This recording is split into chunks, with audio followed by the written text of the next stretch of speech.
This is an introductory lecture to Russian filmmaker Sergei Eisenstein and his unfinished film, QueVivaMexico. Eisenstein is a famous silent movie director and film theorist.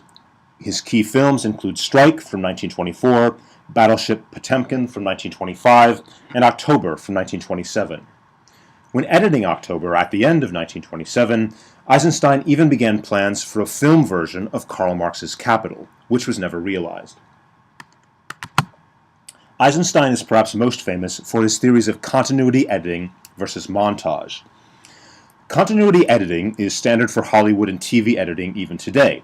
The goal is for the viewer to forget that there are edits between different shots of footage, and through this forgetting of edits, create the sense of a seamless, continuous world. For example, mainstream editing, even today for a conversation, would present a shot of the face of person 1 asking a question, then cut to a shot of person 2 answering, then cut back to a shot of person 1, perhaps even with some over-the-shoulder shots, in which you see part of person 1 from the back, but the focus in the shot is on the face of person 2 talking. Now in contrast, montage was meant to foreground the juxtaposition of different images that film shooting and editing made possible. And these juxtapositions of images were meant to make the film viewer see and think in new ways. So here Eisenstein is thinking about how does the medium of film and the way you're cutting together slices of celluloid, how can you use that medium specificity to new ends? Two types of classic montage in QueVivaMexico involve within the shot and between shot cutting. A montage image within the shot involves one image in focus right in the foreground and another image also in focus in the background. And you see an example of this in the image on the top of the screen. Another type of montage involves cutting or fading between two very different images. The juxtaposition of these two very different images is meant to surprise the viewer, but also make them think critically about why those two images are brought together. So example, at the lower part of the screen, you see a sequence where there's a fade between an image of a man in a hammock and a woman's dowry necklace. This sequence is from the point of view of a woman in Tehuantepec, a matriarchal society in Mexico where women have a lot of power, looking for a husband. So in other words, montage, or bringing images together in unexpected ways, was a technique meant to make the viewer think critically about what they are seeing. Again, this kind of montage editing was thought by Eisenstein to encourage critical, active viewing, as opposed to continuity editing, which was thought to enable passive viewing. QueVivaMexico is a film Eisenstein planned and partially filmed in Mexico in 1930 to 31. But he ran out of funding before he could finish filming and never edited the footage he shot. The version you're seeing today is a partial reconstruction based on surviving footage and Eisenstein's notes, and this edit was overseen in the late 70s by Eisenstein's film collaborator Grigory Alexandrov. I now want to explain the formal structure of the film. QueVivaMexico was meant to be an epic history film of Mexican history, from the pre-Hispanic past up until the 1930s, presented through a series of 6 vignettes.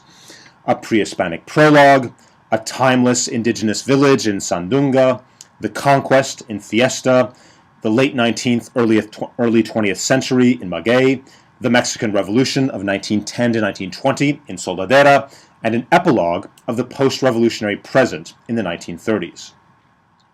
Note that both Russia and Mexico underwent radical revolutions in the 19-teens, and both claimed to be socialist nations after those revolutions. This is one reason for the many cultural connections between Mexico and Russia in the 1920s and 1930s. Eisenstein wrote of the film's structure as parallel to that of a striped Mexican serape cloth. And you see an example of this cloth at the bottom of the screen. Quote, "So striped and violently contrasting are the cultures in Mexico, running next to each other and at the same time being centuries away. No plot, no whole story could run through this serape without being false or artificial. And we took the contrasting, independent adjacents of its violent colors as the motif for constructing our film. 6 episodes following each other, different in character, different in people, different in animals, trees, and flowers, and still held together by the unity of the weave, a rhythmic and musical construction, and an unrolling of the Mexican spirit and character. At the same time, Eisenstein's vision of Mexican history seems strongly shaped by Karl Marx's theory of historical economic development, first articulated in the German Ideology of 1945. Basically, this model argued that there were 5 stages to history, and note that Marx is writing in the 19th century, when evolutionary models of time were very important. Charles Darwin's 1959 Origin of Species is just one example of a broader evolutionary trend. Marx argued that each stage of history was defined by a dominant economic form. Furthermore, to explain change, he argued that each form contained the seeds of the next form, so that as each economic form developed, those internal seeds would grow until the point where the economic system as a whole was no longer viable. This would bring about a revolution, and through revolution, a new economic order would be established based on the seeds developed in the previous economic order. So Marx's theory of history is a theory of stages of economic development, each separated by a revolution. And again, as you see on the screen, the stages are primitive communism, slaveholding, feudalism, capitalism, and socialism at the end of history.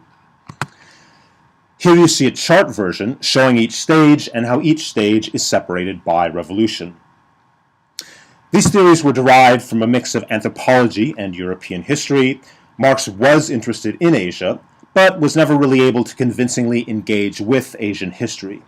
So much like the historical models of Hegel, who was a key influence on and target of Marx, we have arguments for universal historical claims that are at the same time very Eurocentric, provincially European.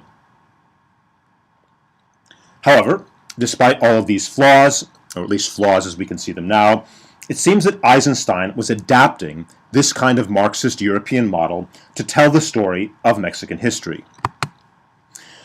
After a pre-Hispanic prologue, which does not fit well within Marx's evolutionary model, the second section, Sandunga, is very much an image of matriarchal primitive communism, especially in the final wedding sequence, when we are told the whole community contributes to the wedding. We see pigs, turkeys, etc. brought to the event. There's communal cooking, there's dancing. However, as Chris Robe points out in the Revolting Women essay I ask you to read, Sandunga isn't a totally idealized world. Women seem to do everything and be in control, but men just hang around in hammocks. So there are unequal gender roles. The gender roles are just biased towards women's power, and not men's power. The next section, Fiesta, and note that there's no good slave-holding segment in QueVivaMexico, or at least a good analogy to Marx's model, so we skip from primitive communism to feudalism in the section of Fiesta, which is about the coming of the Spaniards, the conquest, and the establishment of Catholic Christianity. I think we can read very much in a feudal medieval mode for when we watch Fiesta, what with the emphasis on religion, religious bodily mortification, and the bullfighting sequence is a kind of chivalric knightly jousting match, complete with lances, horses, and even a princess in the audience. Note that in this bullfight, the bull does not win. Those of you who do not want to see the end of the bullfight can skip from time code 43 to time code 44. The fourth section, Maguey, is obviously the capitalist exploitation of the workers stage, set just before the revolution in the late 19th/early 20th century.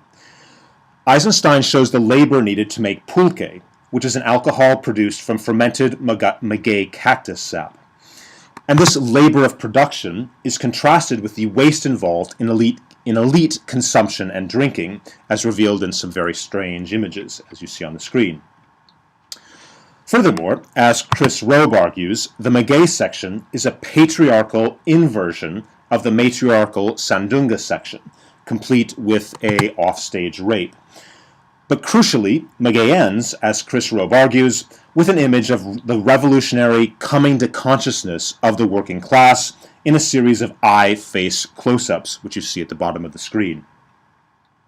This coming to consciousness in Maguey was then to lead to the fifth section, Soldadera, which Eisenstein never filmed.